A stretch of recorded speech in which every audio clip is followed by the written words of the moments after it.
نحمده ونستعينه ونستغفره ونعوذ بالله من شرور أنفسنا ومن سيئات أعمالنا.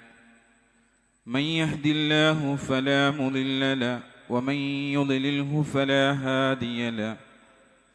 وأشهد أن لا إله إلا الله وحده لا شريك له وأشهد أن محمدًا عبده ورسوله أرسله بالهدى ودين الحق ليظهره على الدين كله وكفى بالله شهيدا.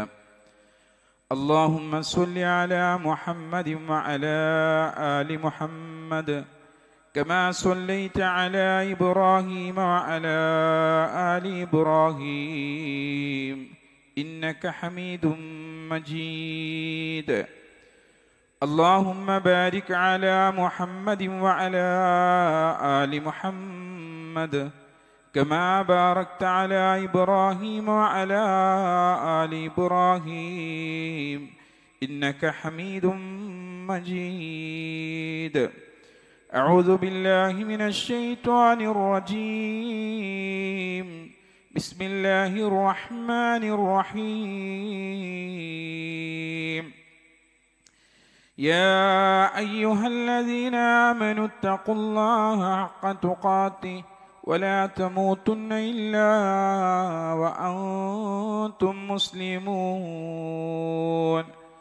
يا أيها الناس اتقوا ربكم الذي خلقكم من نفس واحدة وخلق منها زوجها وبث منهما رجالا كثيرا ونساء واتقوا الله الذي تساءلون به والأرحام إن الله كان عليكم رقيبا. يا أيها الذين آمنوا اتقوا الله وقولوا قولا سديدا يصلح لكم أعمالكم ويغفر لكم ذنوبكم ومن يطع الله ورسوله فقد فاز فوزا عظيما. أما بعد فإن خير الحديث كتاب الله وخير الحدي حدي محمد صلى الله عليه وسلم وشر الأمور محدثاتها وكل محدثة بدعة وكل بدعة ضلالة وكل ضلالة في النار. ഉസീക്കും ബിഹിയായത്തുക്കും അല്ലാഹ്. സ്നേഹധന്യരായ സത്യവിശ്വാസികളെ, വിശ്വാസിനികളെ, റബ്ബ് സുബ്ഹാനഹു തആലയുടെ വിധിവിലക്കുകളനുസരിച്ച് ജീവിക്കണമെന്ന് എന്നോടെന്ന പോലെ തന്നെ നിങ്ങളെ ഓരോരുത്തരെയും ഉണർത്തുകയാണ്, വസിയത്ത് ചെയ്യുകയാണ്. ഒരു വർഷം കൂടി നമ്മളിൽ നിന്ന് കൊഴിഞ്ഞു പോവുകയാണ്. ഇംഗ്ലീഷ് കലണ്ടറുകൾ മാത്രം ഓർമ്മയിലുള്ള ആളുകൾക്ക് പലർക്കും ഞാൻ ഈ പറഞ്ഞ വാചകം ഒരു വേള അത്ഭുതമുണ്ടാക്കുന്നതാവാം. ഒരു വർഷം കൊഴിഞ്ഞു പോകുക എന്ന് പറഞ്ഞാൽ ഇസ്ലാമിക കലണ്ടർ പ്രകാരം ഹിജ്റ വർഷം 1447 കഴിഞ്ഞ് പുതിയ വർഷമായ 1448 നമ്മൾ പ്രവേശിക്കുന്നത്. ജീവിതത്തിൽ നിന്നും ഒരു വർഷം കൊഴിഞ്ഞു പോകുമ്പോൾ മരണത്തിലേക്കൊരു വർഷം അടുത്തു എന്നുള്ള ചിന്തയാണ് നമുക്കെല്ലാവർക്കും ഉണ്ടാവേണ്ടത്. സാധാരണ ജനുവരി 1 ന്യൂ ഇയർ എന്നത് പ്രത്യേകിച്ച് യാതൊരു അടിസ്ഥാനവുമില്ലാത്ത കാര്യമായിട്ടും അത് ലോകത്ത് പലർക്കും ആഘോഷത്തിൻ്റെ ദിനമാണ്. ഈ മാസത്തിന് എന്തെങ്കിലും പ്രത്യേകത ആരും പറയാറില്ല എന്നുള്ളതാണ് നമ്മുടെ അറബി മാസത്തിന്. എന്നാൽ ഇസ്ലാമിൽ ഒരു വർഷം ആരംഭിക്കുന്നതും അവസാനിക്കുന്നതും അങ്ങനെയല്ല. ഹസനുൽ ബസ്രി റഹ്മഹുല്ല നമ്മോട് പറയുന്നൊരു കാര്യമുണ്ട്. ഇന്നല്ലാഹ ഇഫ്തഹസ്സനത ബിശഹ്രിൻ ഹറാമിൻ, നിശ്ചയമായും അള്ളാഹു വർഷത്തെ പവിത്ര മാസം കൊണ്ട് തുടങ്ങിയിട്ടുണ്ട്, അഥവാ മുഹറം മാസം കൊണ്ട് തുടങ്ങിയിട്ടുണ്ട്. വഖതമഹ ബിശഹ്രിൻ ഹറാമിൻ, പവിത്ര മാസം കൊണ്ട് തന്നെ അവസാനിപ്പിക്കുകയും ചെയ്തിട്ടുണ്ട് എന്നുള്ളതാണ്. ദുൽഹിജ്ജ പവിത്ര മാസത്തിൽപ്പെട്ട മാസമാണ്. നമുക്കൊരു കലണ്ടറും കാര്യങ്ങളും വന്നെത്തിയത് ഉമർ റളിയല്ലാഹുവിൻ്റെ കാലഘട്ടത്തിലാണ്. വളരെ കാലം മുമ്പ് തന്നെ മാസങ്ങൾ അനുസരിച്ച് കാര്യങ്ങളൊക്കെ ചെയ്യാറുണ്ടായിരുന്നെങ്കിലും നബി സല്ലല്ലാഹു അലൈഹി വസല്ലമയുടെ കാലത്ത് കലണ്ടർ സമ്പ്രദായം എന്നത് ഉണ്ടായിരുന്നില്ല. മാസമൊക്കെ ഉണ്ട്, പക്ഷെ കലണ്ടറിൻ്റെ ഒരു സമ്പ്രദായം ഉണ്ടായിരുന്നില്ല. അതൊരു കലണ്ടർ എന്ന നിലക്ക് തുടങ്ങിയത് ഉമർ റളിയല്ലാഹുവിൻ്റെ കാലത്ത്. അതിന് കാരണമുണ്ട്. അബൂ മൂസ അശ്അരി റളിയല്ലാഹു ഉമർ റളിയല്ലാഹുവിന് ഒരു കത്തെഴുതുകയാണ്. തീയതി രേഖപ്പെടുത്താത്ത ധാരാളം ലെറ്ററുകൾ നമ്മുടെ ഇതിൽ വന്ന് കിടക്കുന്നുണ്ട്. അതിലേതാണ് ആദ്യത്തേത് ഏതാണ് അവസാനത്തേത് എന്ന് തിരിച്ചറിയാൻ സാധിക്കുന്നില്ല എന്ന് പറഞ്ഞുകൊണ്ടാണ് അബൂ മൂസ അശ്അരി റളിയല്ലാഹു അൻഹു ഉമർ റളിയല്ലാഹുവിന് കത്തെഴുതുന്നത്. ആ സന്ദർഭത്തിൽ ഉമർ റളിയല്ലാഹു ജനങ്ങളെ അഭിസംബോധനം ചെയ്ത് ഈ വിഷയം കൊണ്ട് അവതരിപ്പിച്ചു. അങ്ങനെയാണെങ്കിൽ നമുക്കൊരു കലണ്ടർ നടപ്പിൽ വരുത്തണം. രണ്ട് കാര്യങ്ങൾ ജനങ്ങൾ എന്ത് ചെയ്തു, മുന്നോട്ട് വെച്ചു എന്നാണ്. അതിൻ്റെ തുടക്കം കുറിക്കേണ്ടത് ഏത് മാസത്തിലാവണമെന്നതിനെ കുറിച്ച്. നബി സല്ലല്ലാഹു അലൈഹി വസല്ലമയുടെ ജന്മദിനത്തിൽ ആധാരമാക്കി എന്ന് ചില ആളുകൾ എന്ത് ചെയ്തു പറഞ്ഞു. ചില ആളുകൾ പറഞ്ഞത് ഹിജ്റയെ മാനദണ്ഡമാക്കാമെന്ന് മറ്റു ചില ആളുകൾ എന്ത് ചെയ്തു, ഉമർ റളിയല്ലാഹുവിനോട് പറഞ്ഞു. ഇതിൽ നിന്നും ഉമർ റളിയല്ലാഹു തെരഞ്ഞെടുക്കപ്പെട്ടത് ഹിജ്റ മാസം കണക്കാക്കി ഉണ്ടാക്കുക എന്നുള്ളതാണ്. ഉമർ റളിയല്ലാഹു പറഞ്ഞതെന്താ വെച്ചാൽ, ഹിജ്റ സത്യത്തെയും നീതിയെയും വേർതിരിച്ച ചരിത്രപ്രധാനമുള്ള സംഭവമാണ്. അതിനാൽ അതനുസരിച്ച് നമുക്ക് എന്ത് ചെയ്യാം, കലണ്ടർ തയ്യാറാക്കാം എന്ന് പറയുകയും ആ ഒരു സന്ദർഭത്തിൽ സഹാബികളെല്ലാവരും പ്രസ്തുത അഭിപ്രായത്തിൽ ഐക്യകണ്ഠേന തീരുമാനമെടുക്കുകയൊക്കെ ചെയ്യുകയാണ് ചെയ്തത്. അത് ഏകദേശം ഹിജ്റ 17 എന്ത് ചെയ്യുന്നത്, അത് നടക്കുന്നത്. ഇസ്ലാമിക കലണ്ടർ തുടങ്ങിയതും ആദ്യ മാസം മുഹറമായി തിരഞ്ഞെടുത്തതും ഉമർ റളിയല്ലാഹുവിൻ്റെ കാലത്ത് സ്വഹാബികളാണെങ്കിലും മാസങ്ങളും അതിൻ്റെ ഓർഡറുകളൊക്കെ നിശ്ചയിച്ചത് സ്വഹാബാക്കളോ നബിയോ അല്ല. രാജാതിരാജനായ റബ്ബ് സുബ്ഹാനഹു വ തആല എന്ത് ചെയ്തിട്ടുണ്ട്, അത് നിർവഹിക്കപ്പെട്ടിട്ടുണ്ട് എന്ന വിശുദ്ധ ഖുർആനിൽ അല്ലാഹു സുബ്ഹാനഹു വ തആല നമ്മളോട് പറയുന്ന കാര്യമാണത്. ഇന്ന ഇദ്ദത്തശ് ശുഹൂരി ഇൻദല്ലാഹി 12, അള്ളാഹുവിൻ്റെ അടുക്കൽ മാസങ്ങളുടെ എണ്ണം എന്ന് പറയുന്നത് 12 എണ്ണമാകുന്നു.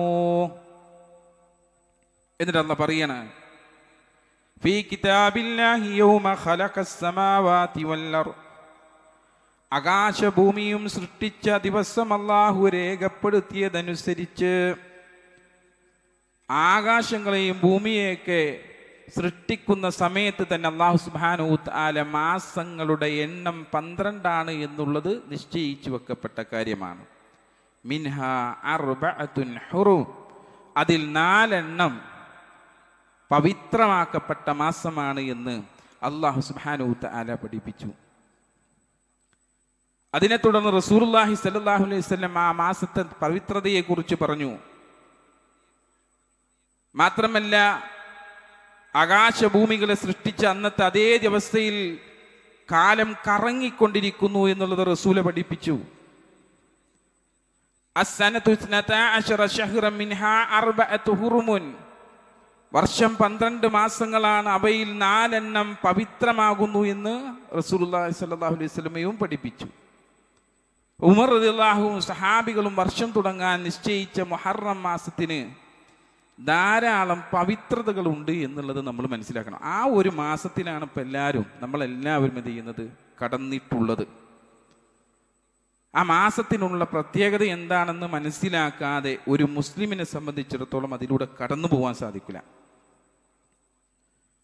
അതുകൊണ്ട് തന്നെ ഇന്നത്തെ ഖുതുബയിലൂടെ ആ മാസത്തിൽ വന്ന പവിത്രതകൾ എന്തെല്ലാമാണെന്ന് തിരിച്ചറിയുകയും അതിലെ നന്മകൾ നേടിയെടുക്കുവാനും എൻ്റെ സഹോദരന്മാരെല്ലാവരും ശ്രമിക്കണമെന്നാണ് എനിക്കുണർത്തുവാനുള്ളത്. അതിലൊന്നാമത്തെ പവിത്രത എന്ന് പറയുന്നത് അല്ലാഹു സുബ്ഹാനഹു വ തആല തിരഞ്ഞെടുക്കപ്പെട്ട മാസങ്ങളിൽ ഒന്നാണത് എന്നുള്ളതാണ്. 4 മാസങ്ങൾ തിരഞ്ഞെടുത്തതിൽ അള്ളാഹു ഒന്നായതിനെ തിരഞ്ഞെടുത്തു എന്നുള്ളതാണ്. രണ്ടാമത്തെ പവിത്രത, ഈ മാസങ്ങളിൽ യുദ്ധം ചെയ്യുന്നത് അല്ലാഹു സുബ്ഹാനഹു വ തആല നിരോധിക്കപ്പെട്ടിട്ടുണ്ട്. മൂന്നാമത്തെ കാര്യം, ഹിജ്റക്കുള്ള പ്രധാന ഒരുക്കങ്ങൾ ആരംഭിച്ചത് മുഹറം മാസത്തിലാണ്. റസൂലുള്ളാഹി സ്വല്ലല്ലാഹു അലൈഹി വസല്ലം റബീഉൽ അവ്വലിലാണ് ഹിജ്റ പോയത്. പക്ഷേ ഹിജ്റക്കുള്ള ആരംഭം സൃഷ്ടിക്കപ്പെട്ടത് എപ്പോഴാണ്? മുഹറം മാസത്തിലാണ്. അങ്ങനെയാണ് മുഹറമിന് ആദ്യത്തെ മാസമായിട്ട് അന്ന് തെരഞ്ഞെടുക്കുവാൻ കാരണം ഉമർ റളിയല്ലാഹു. മാത്രമല്ല റബീഉൽ അവ്വൽ അവിടെ അഭിപ്രായം പറഞ്ഞപ്പോഴും സഹാബാക്കൾ മറ്റൊരു കാരണം അവിടെ അവതരിപ്പിച്ചു. റസൂലുള്ളാഹിന്റെ ജന്മദിനമല്ലേ എന്നുള്ള നിലക്കല്ല, റസൂലുള്ളാഹി സ്വല്ലല്ലാഹു അലൈഹി വസല്ലം മരണപ്പെട്ടതും റബീഉൽ അവ്വലിലാണ്, അതുകൊണ്ട് അത് വേണ്ട എന്ന് നിശ്ചയിക്കപ്പെടുകയാണ് ചെയ്തതെന്ന്. മൂസ അലൈഹിസ്സലാമിൻ്റെ ചരിത്രമടങ്ങുന്ന 4-മത്തൊരു പ്രത്യേകത കൂടി ഈ മുഹറം മാസത്തിനുണ്ട്. മൂസ അലൈഹിസ്സലാമും സംഘവും ഫിർഔനിൽ നിന്ന് രക്ഷ നേടിയ മാസമാണ് മുഹറം മാസം എന്നുള്ളത്. അതൊരു മുഹറം 10 അങ്ങനെ സംഭവിക്കുന്നത്. നബി സല്ലല്ലാഹു അലൈഹി വസല്ലം മദീനയിൽ എത്തിയപ്പോൾ മുഹറം 10 എല്ലാ ആളുകളും നോമ്പെടുക്കുന്നത് കാണുകയാണ്. ആ സമയത്ത് റസൂലുള്ളാഹി സ്വല്ലല്ലാഹു അലൈഹി വസല്ലം ചോദിച്ചു, മഹാദ, ഇതെന്താണ്? ഖാലു, സഹാബാക്കൾ പറഞ്ഞു, ഹാദാ യൗമുൻ സ്വാലിഹുൻ, ഇതൊരു നല്ല ദിവസമാണ്. ഹാദാ യൗമുൻ നജ്ജല്ലാഹു ബനി ഇസ്രായീല മിൻ അദുവിഹിം ഫസാമുഹു മൂസ. അല്ലാഹു സുബ്ഹാനഹു തആല ബനു ഇസ്രായേലുകാരെ ശത്രുക്കളിൽ നിന്നും മോചിപ്പിച്ചൊരു ദിവസമാണിത്. അതിനാൽ മൂസ അലൈഹിസ്സലാമിനോട് ചേർത്തുകൊണ്ടവർ നോമ്പ് പിടിക്കുകയാണ്. ഉടൻ റസൂലുള്ളാഹി സ്വല്ലല്ലാഹു അലൈഹി വസല്ലം പറഞ്ഞെന്താ? ഫഅന അഹഖു ബിമൂസ മിൻകും, എങ്കിൽ ഞാനാണ് നിങ്ങളെക്കാളും മൂസ അലൈഹിസ്സലാമിനോട് ഏറ്റവും അടുത്തവൻ എന്ന് പറഞ്ഞുകൊണ്ട് അദ്ദേഹം പറയുന്നു ഫസ്വാമുഹു. റസൂലുള്ളാഹി സ്വല്ലല്ലാഹു അലൈഹി വസല്ലം നോമ്പെടുത്തു. മാത്രമല്ല വ അമറ ബി സിയാമിഹി, ആ നോമ്പെടുക്കുവാൻ വേണ്ടി കൽപ്പിക്കുകയും ചെയ്തു. അപ്പം ഈ ഒരു മാസത്തിൽ നമുക്ക് ഒരു കൽപ്പന കിട്ടിയിട്ടുണ്ട്. മുഹറം 10 നോമ്പ് നമ്മൾ എന്ത് ചെയ്യണം?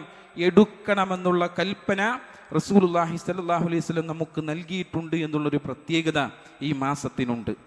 അതുകൊണ്ട് മുഹറം 10 നോമ്പ് നാം എടുക്കണം. പിന്നെ അള്ളാന്റെ മാസമാണെന്ന് പ്രത്യേകമായി കൊണ്ട് ഇഷ്ടത്തോടു കൂടി പറഞ്ഞ മാസങ്ങളിൽ ഒന്ന് എന്നുള്ള പ്രത്യേകത ഈ ഒരു മാസത്തിനുണ്ട്. ഏറ്റവും ഉത്തമമായിട്ടുള്ള നോമ്പായിക്കൊണ്ട് സഹാബാക്കൾ റസൂലുള്ളാഹി സ്വല്ലല്ലാഹു അലൈഹി വസല്ലമയുടെ അടുക്കൽ വന്ന് ചോദിക്കുന്നൊരു ചോദ്യമുണ്ട്. ആ സമയത്ത് റസൂലുള്ളാഹി സ്വല്ലല്ലാഹു അലൈഹി വസല്ലം പറഞ്ഞു കൊടുക്കുന്ന ഒരു കാര്യമുണ്ട്. അഫ്ളലു സിയാമി ബഅദ റമളാൻ ശഹ്റുല്ലാഹി മുഹറം. റമളാനിന് ശേഷം ഏറ്റവും ഉത്തമമായ നോമ്പ് എന്ന് പറയുന്നത് അള്ളാഹുവിൻ്റെ മാസമായ മുഹറം മാസത്തിലുള്ളതാകുന്നു എന്ന് റസൂലുള്ളാഹി സ്വല്ലല്ലാഹു അലൈഹി വസല്ലം പഠിപ്പിച്ചു കൊടുക്കണം. അള്ളാഹിൻ്റെ മാസമായ മുഹറം മാസത്തിലുള്ള നോമ്പാണത് എന്ന് റസൂലുള്ളാഹി പഠിപ്പിക്കുക. അപ്പോൾ മുഹറം 10 നോമ്പ് എടുക്കുക എന്നുള്ളത് നമ്മുടെ മേലുള്ളൊരു സുന്നത്തായ ബാധ്യതയാണ് എന്നുള്ളത് നാം മനസ്സിലാക്കേണ്ട കാര്യമാണ്. അതെടുത്തത് കൊണ്ട് കാര്യമുണ്ടോ? തീർച്ചയായും കാര്യമുണ്ട്. റസൂലുള്ളാഹി സ്വല്ലല്ലാഹു അലൈഹി വസല്ലം അതിൻ്റെ പവിത്രതയെക്കുറിച്ച് നമുക്ക് പറഞ്ഞു തരുന്നുണ്ട്. വസിയാമു യൗമി ആശൂറാ അഹ്തസിബു അലല്ലാഹി അൻ യുകഫിറ അസ്സനതല്ലതി ഖബ്ല. ആശൂറാഇന്റെ നോമ്പ്, അതുകൊണ്ട് കഴിഞ്ഞ ഒരു വർഷത്തെ പാപങ്ങൾ പൊറുക്കപ്പെടുമെന്ന് ഞാൻ കരുതുന്നു. കഴിഞ്ഞു പോയ ഒരു വർഷത്തെ പാപങ്ങൾ പൊറുക്കപ്പെടാൻ അത് കാരണമാവുന്ന ഒരു വർഷത്തിലേക്ക് നമ്മൾ കടന്നതാണ്. കഴിഞ്ഞ കാലഘട്ടത്തിൽ, കഴിഞ്ഞ ദിവസങ്ങളിൽ, കഴിഞ്ഞ മാസങ്ങളിലൊക്കെ ആയിക്കൊണ്ട് നാം എന്തെല്ലാം തെറ്റുകളിൽ ഏർപ്പെട്ടു പോയിട്ടുണ്ടാവും. അറിഞ്ഞും അറിയാതെയൊക്കെ എന്തെല്ലാം കാര്യങ്ങൾ നമ്മുടെ കൂട്ടത്തിൽ കടന്നു പോയിട്ടുണ്ടെന്ന് എല്ലാവരും അവരുടെ ചിന്തയിലേക്ക് തിരിഞ്ഞു നോക്കിയാൽ കാണുവാൻ സാധിക്കും. അതൊക്കെ പുറത്ത് കിട്ടുവാനുള്ള ഒരു വഴിയാണ് ആ മുഹറം 10 നോമ്പ് എന്നുള്ള പ്രത്യേകത അതിനുണ്ട് എന്നുള്ളതാണ്. മാത്രമല്ല, റസൂലുള്ളാഹി സ്വല്ലല്ലാഹു അലൈഹി വസല്ലമയെ സ്നേഹിക്കുന്ന ആളുകൾ, അതിനെ അനുധാവനം ചെയ്യുന്ന ആളുകൾ, ആ ആളുകൾക്ക് ചെയ്യാൻ കഴിയുന്ന ഒരു കാര്യം കൂടി റസൂലുള്ളാഹി അതിൻ്റെ കൂടെ പറഞ്ഞു വെച്ച് പോകുന്നുണ്ട്. അല്ലാഹുവിന്റെ റസൂല് പറയുന്നത് കാണാം, ലഇൻ ബഖീതു ഇലാ ഖാബിലിൻ ലഅസൂമന്ന താസിയ. അടുത്ത വർഷമെങ്ങാനും ഞാൻ ജീവിച്ചിരിക്കുകയാണെങ്കിൽ 9 നോമ്പ് എടുക്കുന്നതാണ്. അത് മുഹറം 9 കൂടി ചേർത്ത് പിടിക്കുമെന്നാണ് റസൂലുള്ളാഹി സ്വല്ലല്ലാഹു അലൈഹി വസല്ലം ചെയ്തത് പറഞ്ഞത്. അപ്പം നമുക്ക് യഥാർത്ഥത്തിൽ എത്ര നോമ്പുകളുണ്ട്? 2 നോമ്പുകളുണ്ട്. മുഹറം 9 നോമ്പും മുഹറം 10 നോമ്പും എന്ന് നമ്മൾ മനസ്സിലാക്കണം. നബി സല്ലല്ലാഹു അലൈഹി വസല്ലം സുന്നത്ത് മുറുകെ പിടിച്ചവർക്ക് ഒഴിച്ചുകൂടാൻ പറ്റാത്ത നോമ്പാണ് 9 നോമ്പ് എന്നുള്ളത്. നബി സല്ലല്ലാഹു അലൈഹി വസല്ലം ജീവിതത്തിൽ ഒരിക്കൽ പോലും അനുഷ്ഠിച്ചിട്ടില്ല. എങ്കിലും അല്ലാഹുവിന്റെ റസൂൽ എന്ത് പറഞ്ഞു? അടുത്ത വർഷം ഞാൻ ജീവിച്ചിരിക്കുന്നെങ്കിൽ അത് അനുഷ്ഠിക്കുമെന്ന് റസൂൽ പറഞ്ഞില്ലേ? അതുകൊണ്ട് തന്നെ നബിയോട് സ്നേഹമുള്ളവർ അനുഷ്ഠിക്കുവാനുള്ള ഒരു വൃദ്ധമാണ് യഥാർത്ഥത്തിൽ. അതായത് റബീഉൽ അവ്വലിൽ കുറെ ദഫ് മുട്ടിയത് കൊണ്ടോ മറ്റു കാര്യങ്ങൾ നിർവഹിച്ചത് കൊണ്ടോ അല്ല. അല്ലാഹുവിന്റെ റസൂലിനോട് സ്നേഹമുണ്ട് എങ്കിൽ ഈ ഒരു നോമ്പ് കൂടി പിടിക്കുക എന്നുള്ളതാണ് നാം ശ്രദ്ധിക്കേണ്ട പ്രധാനപ്പെട്ട കാര്യം എന്നുള്ളതാണ്. യഥാർത്ഥത്തിൽ ഹദീസിനൊരു നിർവചനമുണ്ട്. നബി സല്ലല്ലാഹു അലൈഹി വസല്ലം വാക്കും പ്രവൃത്തിയും മൗനാനുവാദവുമാണ് യഥാർത്ഥത്തിൽ ഹദീസിന്റെ നിർവചനമായി കൊണ്ട് നമ്മൾ പഠിക്കാറുള്ളത്. പക്ഷേ പണ്ഡിതന്മാർ മറ്റൊരു കാര്യം കൂടി എണ്ണപ്പെട്ടിട്ടുണ്ട്. നബി സല്ലല്ലാഹു അലൈഹി വസല്ലം ചെയ്യാൻ ഉദ്ദേശിച്ചത് എന്ന് പറഞ്ഞുകൊണ്ട്, അത് ഈ ഒരു നോമ്പിന്റെ കാര്യവുമായി ബന്ധപ്പെട്ടുകൊണ്ടാണ് ആ ഒരു നിയമം തന്നെ വന്നത്. ചെയ്യാൻ ഉദ്ദേശിച്ചൊരു കാര്യം നമ്മൾ എന്ത് ചെയ്യുക? അത് പിറ്റത്തെ വർഷം നമ്മൾ ഉണ്ടെങ്കിൽ നമ്മൾ ചെയ്യുക. അതാണ് നമ്മൾ ശ്രദ്ധിക്കേണ്ടത്. അതുകൊണ്ട് തന്നെ മുഹറം 9 നോമ്പ് കൊണ്ടുള്ള ഉദ്ദേശങ്ങളിലൊന്ന്, മുഹറം 10 നോമ്പെടുക്കുന്ന ജൂതന്മാർക്ക് എതിരാകുക എന്നുള്ള ഒരു കാര്യം കൂടി എന്ത് ചെയ്യുന്നുണ്ട്? അതിലൂടെ പഠിപ്പിക്കുന്നുണ്ട്. മുഹറം 10 ജൂതന്മാരൊക്കെ നോമ്പെടുത്തത്. അപ്പം നമ്മൾ 9 കൂടി എടുത്തു കഴിഞ്ഞാൽ അതിനുള്ളൊരു എതിരായിക്കൊണ്ട് എന്ത് ചെയ്യാൻ പറ്റും? അവർക്കെതിരായി നമ്മൾ ഏറ്റവും കൂടുതൽ മൂസാ അലൈഹി സ്വലാമിനോട് ഇഷ്ടമുള്ളവരെന്നുള്ള നിലക്ക് റസൂലുള്ളാഹി സ്വല്ലല്ലാഹു അലൈഹി വസല്ലം പഠിപ്പിച്ച ആ മാതൃക പിൻപറ്റുവാൻ നമുക്ക് സാധിക്കും.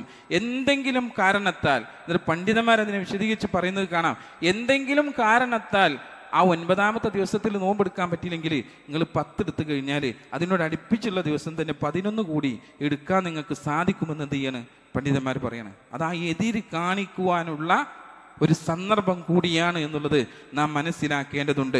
അതുകൊണ്ട് ആ ദിവസത്തിൽ പറ്റാത്ത ആളുകൾ എന്ത് ചെയ്യണം?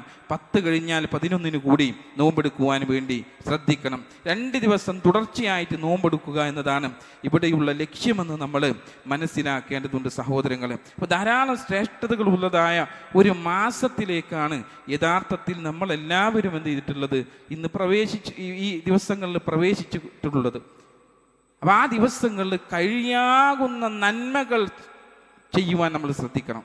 പവിത്രത അള്ളാഹു കൽപ്പിച്ചിരിക്കുന്നുണ്ടെങ്കിൽ ആ മാസത്തിലെ നന്മകൾക്ക് എന്തുണ്ട്? പവിത്രതയുണ്ട്. നിങ്ങൾ ഈ നമസ്കരിക്കുന്ന നമസ്കാരങ്ങളും നോമ്പുകളും അതുമാത്രമല്ല നിങ്ങൾ ചെയ്യുന്ന സ്വതക്കകളും എന്തെല്ലാം കാര്യങ്ങളുണ്ടോ ആ കാര്യങ്ങൾ നന്മയായിക്കൊണ്ട് പ്രവർത്തിക്കുന്ന കാര്യങ്ങളുണ്ടോ അതിനെല്ലാം അള്ളാഹു സുബ്ഹാനഹു വ തആല പവിത്രത കൽപ്പിച്ചിട്ടുണ്ട്. മറ്റൊരു ഗൗരവം കൂടി ഇതിൻ്റെ കൂടെയുണ്ട്. എന്തെല്ലാം കാര്യങ്ങൾ റബ്ബ് സുബ്ഹാനഹു വ തആല തിന്മയായി വിരോധിക്കപ്പെട്ടിട്ടുണ്ടോ ആ തിന്മകൾ ചെയ്താൽ അതിനും കഠിനമായ ശിക്ഷയുണ്ട്. പവിത്രതയുള്ളത് കൊണ്ട് തന്നെ ഈ മാസത്തിൽ തെറ്റുകൾ ചെയ്യുന്നതിനെയും നമ്മൾ എന്ത് ചെയ്യേണ്ടതുണ്ട്, ഭയപ്പെടേണ്ടതുണ്ട് എന്ന് നമ്മൾ മനസ്സിലാക്കണം സഹോദരങ്ങൾ. അതുകൊണ്ട് നമുക്ക് അതിലെന്ത് ചെയ്യാൻ പറ്റണം, നന്മകൾ ധാരാളമായി കൊണ്ട് നിർവഹിക്കുവാൻ നമുക്ക് സാധിക്കണം. ശ്രേഷ്ഠതയുള്ള ഈ മാസത്തിൽ തിന്മകൾ ചെയ്യാതിരിക്കുവാനും നന്മകൾ അധികരിപ്പിക്കുവാനും നമുക്കാവണമെന്നുള്ളതാണ് എനിക്ക് നിങ്ങളോട് സൂചിപ്പിക്കുവാനുള്ളത്. ഇതോടൊപ്പം തന്നെ നമ്മൾ മനസ്സിലാക്കേണ്ട ഗൗരവപ്പെട്ട മറ്റൊരു കാര്യം കൂടിയുണ്ട്. ഇതിൻ്റെ പവിത്രത മനസ്സിലാക്കാനും കാത്തു സൂക്ഷിക്കാനും കഴിയുന്നവരാകണം വിശ്വാസികളായിട്ടുള്ള നമ്മൾ എന്ന നിലക്ക് ഈ ഒരു മാസത്തെ, പവിത്രമായ ഈ മാസത്തെ ചില ആളുകൾ നഹ്സാക്കി കാണുന്ന ഒരു സമ്പ്രദായം കൊണ്ടുവന്നിട്ടുണ്ട്. നല്ല കാര്യങ്ങളൊക്കെ എന്ത് ചെയ്യുന്നുണ്ടെങ്കിലും അതിലെന്ത് ചെയ്യുക, ഒരു വിലക്കിടുക. ഇപ്പോൾ വിവാഹം നല്ലൊരു കാര്യമാണ്, അല്ലെങ്കിൽ ഒരു ബിസിനസ്സിന് തുടക്കം കുറിക്കുന്നതൊക്കെ നല്ലൊരു കാര്യമാണ്, എന്തെല്ലാം ഒരു വാഹനം വാങ്ങുന്നത് നല്ലൊരു കാര്യമാണ്, അല്ലെങ്കിൽ ഒരു യാത്ര പുറപ്പെടാൻ വേണ്ടിയിട്ട് ആഗ്രഹിക്കുന്നത് നല്ലൊരു കാര്യമാണ്. ഇങ്ങനെ ഒട്ടനവധി നല്ല കാര്യങ്ങൾ ചെയ്യുന്നതിനെ ഈ ഒരു മാസമായി കഴിഞ്ഞാൽ അത് ചെയ്യാൻ പാടില്ല എന്ന് പറയുന്ന ആൾക്കാരെ കാണാം. അഥവാ ഇത് നഹ്സിൻ്റെ മാസമാണ് എന്ന് പറയുന്ന ആളുകൾ യഥാർത്ഥത്തിൽ ഈ മാസത്തിലും അല്ലാത്തതിലും നഹ്സ് എന്ന രീതി കൊണ്ടുവന്നത് തന്നെ ഷിയാക്കളാണ് എന്നുള്ളത് നമ്മൾ മനസ്സിലാക്കണം. അവരാണ് ഒരു നഹ്സിന്റെ ഏർപ്പാട് തന്നെ കൊണ്ടുവന്നത്. മുഹറം 10 ഹുസൈൻ റളിയല്ലാഹു കർബലയിൽ വെച്ച് കൊല്ലപ്പെട്ട ദിവസമായതിനാൽ ഷിയാക്കൾക്ക് അന്ന് നഹ്സാണ്. ആ നഹ്സിനെയാണ് എന്ത് ചെയ്തിട്ടുള്ളത്, മുസ്ലിമീങ്ങളായിട്ടുള്ള ചില ആളുകൾ കടമെടുത്തിട്ടുള്ളത് എന്ന് നമ്മൾ മനസ്സിലാക്കുക. കേരളത്തിലും ചില കലണ്ടറുകളൊക്കെ നോക്കിക്കഴിഞ്ഞാൽ മുഹറം 10 നഹ്സ് രേഖപ്പെടുത്തിയിട്ടുണ്ടാവും. അന്നൊന്നും തുടങ്ങാൻ പറ്റാത്ത ദിവസം എന്ന് പറഞ്ഞിട്ട് രേഖപ്പെടുത്തി വെച്ചിട്ടുണ്ടാവും. അപ്പൊ അല്ലാഹു പവിത്രമാക്കിയ ദിവസത്തിനും മാസത്തിനും ദുശ്ശകനം കൽപ്പിക്കാൻ മനുഷ്യർക്ക് അവകാശമില്ല, മനുഷ്യർക്ക് അതിലൊരു അവകാശവുമില്ല എന്ന് തന്നെയാണ് നമ്മൾ മനസ്സിലാക്കേണ്ടത്. ഇസ്ലാം ഏതെങ്കിലും ദിവസത്തെയോ മാസത്തെയോ ദുശ്ശകുനത്തിന്റെ ദിവസമായോ മാസമായി കൊണ്ടും ഒരിക്കലും പഠിപ്പിക്കുന്നില്ല എന്നുള്ള യാഥാർത്ഥ്യം നമ്മൾ മനസ്സിലാക്കണം. ഏതെങ്കിലും ദിവസത്തെയോ മാസത്തെയോ ദുഷിച്ച് പറയുന്നത് അള്ളാഹുവിലേക്ക് തന്നെയാണ് അത് മടങ്ങുന്നത് എന്നുള്ളതാണ്. അള്ളാഹ് സൃഷ്ടിച്ച കാലത്തെ ദുഷിച്ച് പറയാൻ ആർക്കാണ് അനുമതി നൽകിയത്? ആലോചിച്ച് നോക്കൂ നിങ്ങൾ, ആർക്കാണ് അതിന് അനുമതി നൽകിയത്? ആ ഒരു പരാതി പറയുന്നതോടുകൂടി അത് ഇക്കാലം നല്ലതല്ല എന്ന് അവകാശപ്പെടുന്നതോടുകൂടി അള്ളാനെ തന്നെ ചീത്ത വിളിക്കുന്നതിന് തുല്യമാണ്. റസൂലുള്ളാഹി സ്വല്ലല്ലാഹു അലൈഹി വസല്ലം പഠിപ്പിക്കുന്നത് കാണാം, ലാ തസുബ്ബുദ്ദഹർ ഫഇന്നല്ലാഹ ഹുവദ്ദഹർ. നിങ്ങൾ കാലത്തെ പഴിക്കരുത്, കാരണം അല്ലാഹു ആകുന്നു കാലം. അള്ളയാണ് ആ കാലത്തെ സൃഷ്ടിച്ചത്. റബ്ബ് സുബ്ഹാനഹു വ തആലയെ പഴിക്കുന്നത് പോലെയാണ്. ഏതൊരു നശിച്ച സമയത്താണ് ഇത് തുടങ്ങാൻ ആഗ്രഹിക്കപ്പെട്ടത് എന്ന് പറയുന്നത് പോലെ ഇതൊക്കെ അതിൽ പെടുന്ന കാര്യമാണ്. കാലത്തിന് എന്ത് ചെയ്യാൻ പാടില്ല, പഴിക്കാൻ പാടില്ല. അതങ്ങനെ അള്ളാഹു സൃഷ്ടിച്ചത് രൂപത്തിൽ എന്ത് ചെയ്യും, അതങ്ങനെ പോയിക്കൊണ്ടിരിക്കും. നിങ്ങളുടെ കുഴപ്പം കൊണ്ടാണത്, നിങ്ങളുടെ കുഴപ്പം കൊണ്ടാണ് നിങ്ങൾക്കത് വന്നെത്തുന്നത്, അല്ലാതെ കാലത്തിൻ്റെ കുഴപ്പം കൊണ്ടല്ല. അള്ളാഹു സൃഷ്ടിക്കപ്പെട്ട കാലത്തിൽ ഒരു കുഴപ്പവുമില്ല എന്നുള്ളത് നാം തിരിച്ചറിയണം സഹോദരങ്ങളെ. മറ്റൊരു റിവായത്തിൽ രാപ്പകലുകൾ മാറ്റിമറിക്കുന്നത് അള്ളാഹു ആണെന്നാണ്. അപ്പം അതിനൊക്കെ ആധികാരികനായ റബ്ബിനെ ചീത്ത പറയുന്നതിന് തുല്യമാണ് അന്നത്തെ ദിവസത്തിലേക്ക് നഹ്സ് കൊണ്ടുവരുന്നതും പാടില്ല, നമ്മളെ വക കൂട്ടിച്ചേർക്കുന്നതൊക്കെ എന്നുള്ളത് നമ്മൾ മനസ്സിലാക്കുക.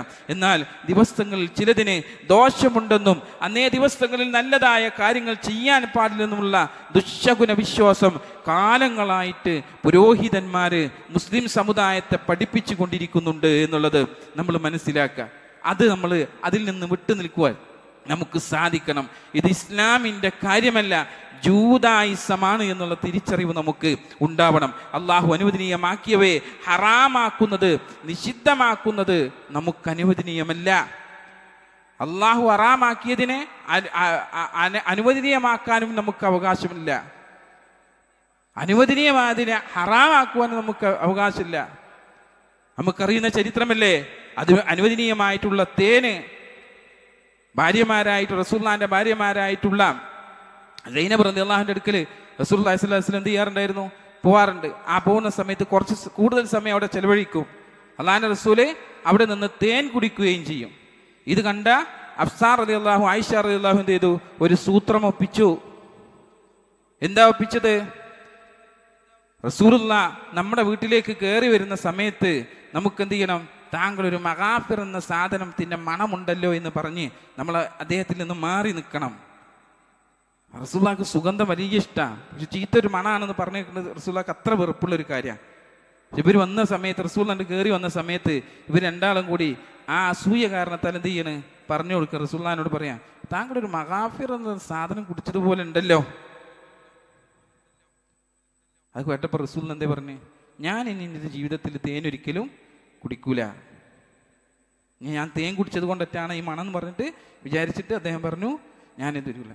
ഉടനെ തന്നെ അല്ലാഹു സുബ്ഹാനഹു വ തആല വിശുദ്ധ ഖുർആനിലൂടെ ആയത്തിറക്കി, യാ അയ്യുഹൻ നബിയ്യു ലിമ തുഹദ്ദിമു മാ അഹല്ലല്ലാഹു ലക തബ്തഗി മർളാത അസ്വാജിക്. ഓ നബിയേ, നീ എന്തിനാണ് നിന്റെ ഭാര്യമാരുടെ പ്രീതി തേടിക്കൊണ്ട് അള്ളാഹു അനുവദിച്ച് തന്നത് നിഷിദ്ധമാക്കുന്നത്? തേന് നിങ്ങൾക്ക് ഹലാലാക്കി തന്ന സാധനല്ലേ, ഭാര്യമാരുടെ പ്രീതി ആഗ്രഹിച്ചിട്ട് നിങ്ങൾ എന്ത് ചെയ്യണോ? അത് ഹറാമാക്കണോന്ന് ആരോടാ ചോദിക്കുന്നത്? റസൂലുള്ളാഹി സ്വല്ലല്ലാഹു അലൈഹി വസല്ലമയോട് ചോദിക്കുകയാണ്. അതുകൊണ്ട് ആ രീതി നമുക്കെന്തില്ല? പാടില്ല. ഒരു ഹലാലായ കാര്യത്തെ ഹറാമാക്കാൻ നമുക്കെന്തില്ല? അനുമതിയില്ല. അതുപോലെ തന്നെ കാലത്തെ സൃഷ്ടിച്ചത് ആരാണ്? അള്ളാഹുവാണ്. ആ കാലത്തെ ദുഷിച്ച് പറയുവാനുള്ള അധികാരം നമുക്കില്ല. ഷിയാക്കൾ ചെയ്യുന്നത് പോലെ നമ്മൾ ഒരിക്കലും ചെയ്യാൻ പാടില്ല എന്ന് നാം മനസ്സിലാക്കണം സഹോദരങ്ങളെ. അതുകൊണ്ട് ഈ മാസത്തിൻ്റെ പവിത്രതകൾ മനസ്സിലാക്കി ഇതിൽ സൽപ്രവൃത്തികൾ ചെയ്ത് ജീവിക്കുവാൻ എല്ലാവരും പരിശ്രമിക്കണമെന്ന് ഓർമ്മപ്പെടുത്തുകയാണ്. അതിനുള്ള തൗഫീഖ് റബ്ബ് സുബ്ഹാനഹു വ തആല നമുക്കെല്ലാവർക്കും നൽകി അനുഗ്രഹിക്കട്ടെ.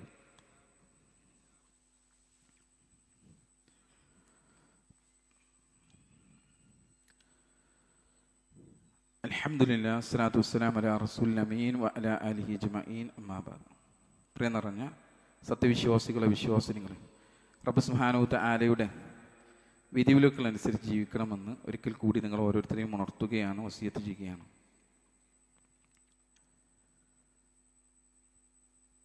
ഈ കാലങ്ങളൊക്കെ മാറ്റിമറിക്കുക എന്നുള്ളത് യഥാർത്ഥത്തിൽ ഉണ്ടായിരുന്നത് ആർക്കാണെന്നറിയോ? മുശ്രിക്കീങ്ങളായിട്ടുള്ള ആൾക്കാർക്കാണ്. അത് അല്ലാഹു സുബ്ഹാനഹു വ തആല വിശുദ്ധ ഖുർആനിലൂടെ നമുക്ക് പഠിപ്പിച്ചു തരുന്നുണ്ട്. ഇന്നമാ നസീഉ സിയാദത്തുൻ ഫിൽ കുഫ്ർ യുളല്ലു ബിഹിൽ ലദീന കഫറു. വിലക്കപ്പെട്ട മാസം പുറകോട്ട് മാറ്റുക എന്നത് സത്യനിഷേധത്തിൻ്റെ വർധനവ് തന്നെയാകുന്നു. സത്യനിഷേധികൾ അതുമൂലം തെറ്റിലേക്ക് നയിക്കപ്പെടുന്നു എന്നാണ് പറഞ്ഞു. ഈ മുശ്രിക്കീങ്ങളായിട്ടുള്ള ആൾക്കാർക്ക് ഒരു പരിപാടി ഉണ്ടായിരുന്നു. അള്ളാഹു പവിത്രമാക്കിയ മാസത്തിൽ യുദ്ധം ചെയ്യാൻ പാടില്ല എന്നുള്ളത് അവർക്കൊക്കെ അറിയാം. പക്ഷെ അവരെന്ത് ചെയ്യുക? യുദ്ധം ചെയ്യണമെന്ന് തോന്നുമ്പോൾ അതെടുത്തുങ്ങാണ്ട് വേറെ മാസത്തേക്ക് മാറ്റിയേക്കുക. നിഷിദ്ധമായ ആളുകൾ വേറെ, എന്നിട്ട് ആ മാസത്തിൽ യുദ്ധം ചെയ്യുക, എന്നിട്ട് അതിന് പകരം അവിടെ കൊണ്ടുപോയിട്ട് എന്ത് ചെയ്യുക? അത് ആചരിക്കുക, ആ മാസത്തിലേക്ക് അത് ആചരിക്കുക എന്നുള്ളൊരു ഏർപ്പാട്. അള്ളാഹുവിനെ കബളിപ്പിക്കാനുള്ള പരിപാടി. പക്ഷെ എന്ത് ചെയ്തില്ല? അള്ളാഹു അതിന് അനുമതി കൊടുക്കുമോ? അള്ളാഹിനെ ആർക്കെങ്കിലും കബളിപ്പിക്കാൻ പറ്റുമോ? അപ്പം ആ ഒരു രൂപമാണ് യഥാർത്ഥത്തിൽ നഹ്സുമായിക്കൊണ്ട് നമ്മൾ മനസ്സിലാക്കേണ്ടത് എന്നുള്ളതാണ് എനിക്ക് നിങ്ങളോട് സൂചിപ്പിക്കാനുള്ളത്. പവിത്രമായ ഈ മാസത്തിൽ നന്മകൾ ധാരാളമായിട്ട് ചെയ്യാൻ നമ്മൾ തയ്യാറാവണം. നമ്മുടെ ഒരു കഴിഞ്ഞ വർഷത്തെ കണക്കുകൾ നമ്മൾ എടുത്തു നോക്കാൻ സാധിക്കണം. നമുക്ക് എന്തെല്ലാം കാര്യങ്ങളാണ് ഭാഗപ്പിഴവുകൾ വന്നിട്ട് പോയിട്ടുള്ളത് എങ്കിൽ അതെല്ലാം പുനർക്രമീകരിച്ച് അതിൽ നിന്നെല്ലാം തെറ്റുകളെല്ലാം മായ്ച്ചു കളഞ്ഞ് ഈ ഒരു മുഹറത്തിലെ നോമ്പൊക്കെ എടുത്ത് 9ഉം 10ഉം നോമ്പൊക്കെ എടുത്ത് ആ ചിട്ടയോടുകൂടി ജീവിതത്തിന് ഈ ഒരു പുതിയ വർഷത്തിലേക്ക് കടക്കുമ്പോൾ ആ ഒരു വർഷത്തിൽ നല്ല രൂപത്തിലുള്ള ജീവിതമാക്കുവാൻ നാം പരിശ്രമിക്കേണ്ടതുണ്ട്. അതിനെന്ത് ത്യാഗവും സഹിക്കാൻ നമ്മൾ എന്ത് ചെയ്യണം? തയ്യാറാവണം. നമുക്ക് നമ്മുടെ പ്രവാചകനായ റസൂലുള്ളാഹി സ്വല്ലല്ലാഹു അലൈഹി വസല്ലമയുടെ മാതൃകയാണ്. എന്തെല്ലാം ത്യാഗങ്ങൾ സഹിച്ചുകൊണ്ടാണ് റസൂലുള്ളാഹി സ്വല്ലല്ലാഹു അലൈഹി വസല്ലം ഈ ദീന് പ്രചരിപ്പിച്ചത് എന്ന് നമുക്കറിയുന്ന കാര്യമല്ലേ. അതിൽ ജീവിക്കാൻ വേണ്ടിയുള്ള നിലനിൽപ്പിന് ഹിജ്റ പോകുന്ന അവസരം നമ്മൾ കണ്ടിട്ടില്ലേ? ആ ഒരു ഹിജ്റയുമായിട്ട് ബന്ധപ്പെട്ടല്ലേ ഇപ്പോൾ ഈ ചരിത്രമുള്ളത്. സുറാക്കയുടെ എല്ലാവരും വഴിതിരിക്കുകയാണ്. ആരെ? സുറാക്കനെ. എന്നിട്ടും സുറാക്ക എവിടെ വരികയാണ്? റസൂലുള്ളാഹി സ്വല്ലല്ലാഹു അലൈഹി വസല്ലം അബൂബക്കർ റളിയല്ലാഹു സൗർ ഗുഹയിലേക്ക് ഒളിച്ചിങ്ങനെ ഇരിക്കുന്ന സമയത്ത് അവിടേക്ക് എത്തുകയാണ്. പക്ഷെ അള്ളാഹു സുബ്ഹാനഹു വ തആലയുടെ കൂടെ ഏത് പ്രതിസന്ധിയും പ്രയാസവും വരുമ്പോഴും അള്ളാഹു തഖ്വ അനുസരിച്ച് ജീവിക്കുന്ന ആളുകളുടെ കൂടെ ഉണ്ടാവും. സുറാഖയുടെ വാഹനത്തെ അഥവാ കുതിരയെ മണ്ണിൽ അതിൻ്റെ നെഞ്ചോളം മണ്ണ് വരുന്ന രൂപത്തിൽ താഴ്ത്തിക്കളയുകയാണ് റബ്ബ് സുബ്ഹാനഹു വ തആല ചെയ്തത്. അപ്പം അള്ളാഹു കൂടെ നിന്ന് സംരക്ഷണം ഏർപ്പെടുത്തി എന്നുള്ളത് നമ്മൾ മനസ്സിലാക്കണം. അപ്പം നമുക്ക് ഏതൊരു കാര്യത്തിലും തീരുമാനമെടുക്കുമ്പോൾ ഇന്ന പ്രശ്നങ്ങൾ, ഇന്ന കാര്യങ്ങൾ അതുകൊണ്ട് എനിക്ക് അങ്ങനെ ചെയ്യാൻ പറ്റില്ല, എൻ്റെ ദീനീപരമായ കാര്യം ചെയ്യാൻ പറ്റില്ല എന്നുള്ള ഒരു തീരുമാനത്തിലേക്ക് വരരുത് എന്നർത്ഥം.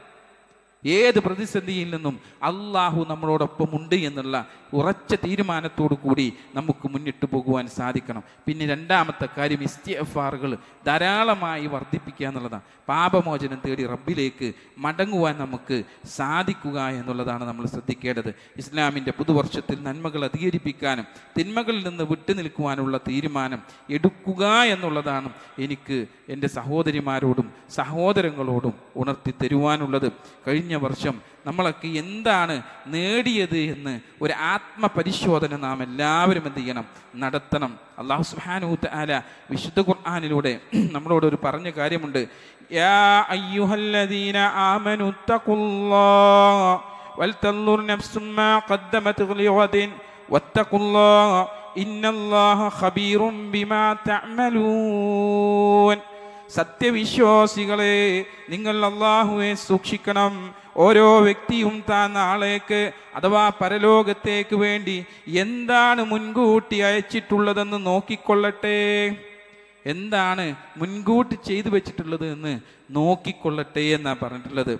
നിങ്ങൾ അള്ളാഹുവിനെ സൂക്ഷിക്കണം. തീർച്ചയായും അള്ളാഹു നിങ്ങൾ പ്രവർത്തിക്കുന്നതിനെ പറ്റി സൂക്ഷ്മമായിട്ട് അറിയുന്നവനാണ് എന്നുള്ളതാണ്. ഈ ഒരു ആയത്തിൽ തന്നെ എല്ലാ കാര്യവും നമ്മൾ പഠിപ്പിക്കേണ്ടത്. ഈ ഒറ്റ ചെറിയ വചനത്തിൽ തന്നെ 2 തവണയാണ് അള്ളാഹു സുബ്ഹാനഹു വ തആലയെ സൂക്ഷിക്കാൻ വേണ്ടിയിട്ട് അള്ളാഹ് പറഞ്ഞിട്ടുള്ളത്. 2 തവണ അതിൽ പറഞ്ഞിട്ടുണ്ട്. അതുകൊണ്ട് ഒരു ബിസിനസ്സുകാരൻ തൻ്റെ ലാഭനഷ്ടങ്ങൾ കണക്ക് കൂട്ടുന്നത് പോലെ ഓരോ വിശ്വാസിയും തൻ്റെ ജീവിതത്തെക്കുറിച്ച് ദിവസവും എന്ത് ചെയ്യണം, ചിന്തിക്കണം. നാളെ എന്ന് ഇവിടെ ഉദ്ദേശിക്കുന്നത് എന്താ, പരലോകത്തെക്കുറിച്ചിട്ടാണ് നമ്മൾ ഉദ്ദേശിച്ചത്. അപ്പം അവിടേക്ക് ഉപകരിക്കുന്ന എന്ത് നല്ല കാര്യങ്ങളാണ് ഞാൻ ഇന്ന് ചെയ്തു കൂട്ടിയത് എന്ന് സ്വയം ചോദിക്കാൻ എന്ത് ചെയ്യണം, നമുക്ക് സാധിക്കണം എന്നർത്ഥം. അള്ളാഹു എല്ലാം കാണുന്നവനാണ് നമ്മൾ തിരിച്ചറിയാം. നമ്മൾ പരസ്യമായിട്ടും രഹസ്യമായും ചെയ്യുന്ന എല്ലാ കാര്യങ്ങളും കൃത്യമായിട്ട് അറിയുന്നവനാണ് അള്ളാഹു സുബ്ഹാനഹു വ തആല എന്ന ബോധം നമുക്കെപ്പോഴും ഉണ്ടായാൽ മതി. അതുകൊണ്ട് ഈ ഒരു പുതുവർഷ പുലരിയിലേക്ക് അതിലേക്ക് നീങ്ങുന്ന നമ്മൾ തീർച്ചയായും നമ്മൾ ചെയ്യേണ്ട പ്രധാനപ്പെട്ട കാര്യമെന്ന് പറയുന്നത് ഇതിനെ പവിത്രമാക്കിയിട്ടുണ്ട് എന്നുള്ള കാര്യം വളരെ സൂക്ഷിച്ച് കൈകാര്യം ചെയ്യുക. തെറ്റുകളിലേക്ക് പോകുന്നതാവട്ടെ അതൊക്കെ നമ്മൾ എന്ത് ചെയ്യണം, ശ്രദ്ധിക്കണം. മാത്രമല്ല ജമാഅത്തുകൾ നഷ്ടപ്പെടുന്നത് നമ്മൾ സൂക്ഷിക്കണം. ഈ ഒരു പള്ളിയും സൗകര്യമൊക്കെ അല്ലാഹു സുബ്ഹാനഹു വ തആല നിങ്ങൾക്ക് നൽകിയിട്ടുള്ളത് വെറുതെയല്ല എന്നുള്ള ചിന്ത നമുക്കുണ്ടാവണം. അതിലേക്ക് അതിൻ്റെ ക്ലാസ്സുകളിലും ജുമാഅകളിലും അതുപോലെ തന്നെ നമസ്കാരങ്ങളിലും മറ്റുള്ള എന്തെല്ലാം കാര്യങ്ങൾ ഇവിടെ വിളിക്കപ്പെടുന്നുണ്ടോ ആ കാര്യങ്ങളിലേക്ക് എത്തിച്ചേരുവാനൊക്കെ ഉള്ള തീരുമാനം കൂടി ഈ ഒരു വർഷത്തിലേക്ക് കടക്കുന്നു എന്നുള്ളത് കൊണ്ട് അങ്ങനെയുള്ളൊരു തീരുമാനമെടുത്തുകൊണ്ടായിരിക്കണം നമ്മളിവിടെ നിന്ന് പുറത്തേക്ക് ഇറങ്ങേണ്ടത് എന്നാണ് എനിക്ക് സൂചിപ്പിക്കുവാനുള്ളത്. അല്ലാഹു സുബ്ഹാനഹു വ തആല ഇതിൻ്റെ എല്ലാ നന്മകളും കൈപ്പറ്റുന്ന മുത്തഖീങ്ങളുടെ കൂട്ടത്തിൽ റബ്ബ് സുബ്ഹാനഹു വ തആല നമ്മെ എല്ലാം ഉൾപ്പെടുത്തി അനുഗ്രഹിക്കട്ടെ.